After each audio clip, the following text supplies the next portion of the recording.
This year, Hamilton is facing a challenging opponent in Russell, which has been a trend since 2022 when the younger British driver finished 35 points ahead of the 7-time world champion. Despite Russell's current success, there are reports suggesting that Hamilton may be quietly biding his time, waiting for the ideal moment to strike and regain his position as the top driver for Mercedes. And with Hamilton known as being ruthless towards his teammates, it remains to be seen how that will unfold. But a very surprising person expressed his support for Russell, which may even give him confidence in this struggle against Hamilton.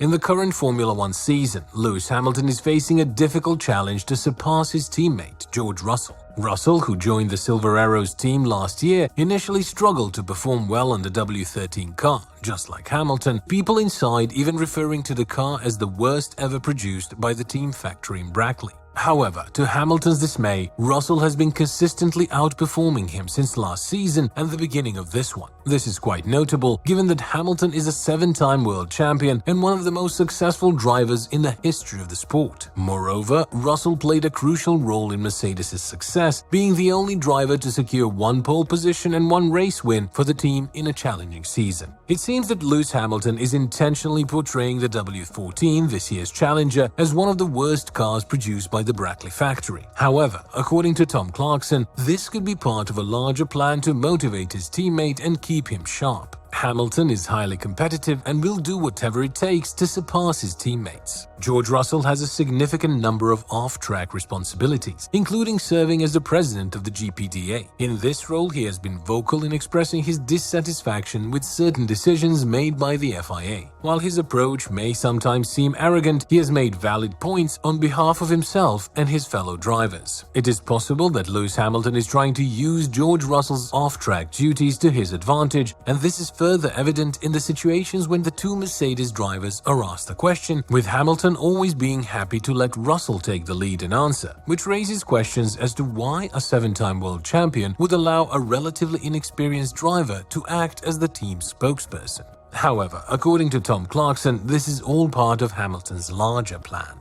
In the press conference in Australia after qualifying, they'd qualified 2nd and 3rd in Melbourne. Max, of course, on pole, and every time a question was posed to both of the Mercedes drivers, Lewis was quite happy for George to answer the question. He almost became the spokesperson for the team in that press conference. And I was interested as to why Lewis was happy to just sit back and let it happen. I don't know whether he's sort of keeping his powder dry. Is he trying to sort of give him a sort of false hope of being the dominant person, and then he's going to really hit him hard where it matters most on the stopwatch later on? I don't know what his thought process was, but it was interesting anyway to observe that he very much let George be the man. Lewis Hamilton has a well-known reputation for not allowing his teammates to beat him, much like Max Verstappen, and a prime example of this is the 2016 season, where he was narrowly beaten by his teammate Nico Rosberg. Although he lost that particular battle, Hamilton had won the previous 2 seasons, which may have contributed to Rosberg's decision to retire from the sport. One possible reason why Lewis Hamilton may be allowing George Russell to take on more team responsibilities and potentially score better results is that Hamilton understands the physical and mental demands of Formula One. As an experienced driver, he may be able to remain level-headed and avoid overreacting,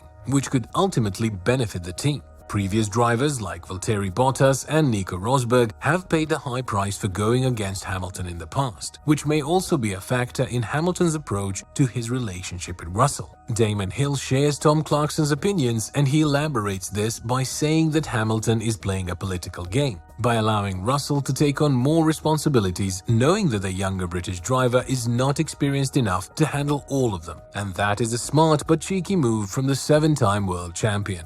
We, drivers, are competitive, and we're kind of political as well. You have to be aware of rising forces or rising empires within the team. George has to make himself a valued asset of the team, and he's obviously doing that really well. But at the same time, he's the one that has to do all the hard work. I think Lewis doesn't have to. Mercedes knows what they've got with Lewis, and they know that given half a sniff of a chance, he's going to be back on top form and can deliver those extraordinary races. They know that George can do that too, but he has yet to prove all that. George is also the director of the GPDA, so he's got a big workload. George, he's taken on quite a lot. But I think Lewis's strategy has always been to remove as many distractions as possible and leave time for downtime and clarity. This means that a potential burnout from Russell due to many obligations on and off track will come as a very welcome thing by Hamilton, who will maintain dominance in Mercedes and be the #1 driver in the team, even though there is hardly any championship aspirations in Brackley this season. So, it will be interesting to see how this will develop during the season and beyond. One, maybe even expected source of support for Russell is the current two-time world champion Max Verstappen. Verstappen recently spoke of how impressed he was by Russell during their early days of racing each other in karting, leading the Dutchman to suggest that Russell has the capability to claim a title in Formula One. George is part of the generation with Lando Norris and Charles Leclerc and me that grew up together, Verstappen told the Daily Mail. I raced against George a bit in karting, though he's a year younger. You could see straight away that he was good. It came naturally to him. He didn't need a lot of laps to be quick. He has the potential to be a world champion. Russell admitted that he's flattered by the comments, but also feels that several drivers on the grid could be classed as possible world champions of the future. Obviously, it's always nice to hear positive things being spoken about you, Russell told Square Mile, but there's probably a handful of drivers on the grid right now who are all world champion worthy, some of which are already world champions, some of which haven't won world championship yet, and would definitely win a world championship if they were in the right car at the right time. Russell further emphasized the importance of hard work and perseverance in achieving success, as he believes that the key to giving oneself the best chance at winning is to continue working and pushing oneself, never giving up and always being prepared to fight. Russell acknowledged that success may not come immediately, but he's committed to staying fit, improving his racecraft and building a strong relationship with his team to ensure that he's ready for any opportunity that comes his way, whether it be tomorrow or many years in the future, and he's confident that he has at least 15 more years of racing in him.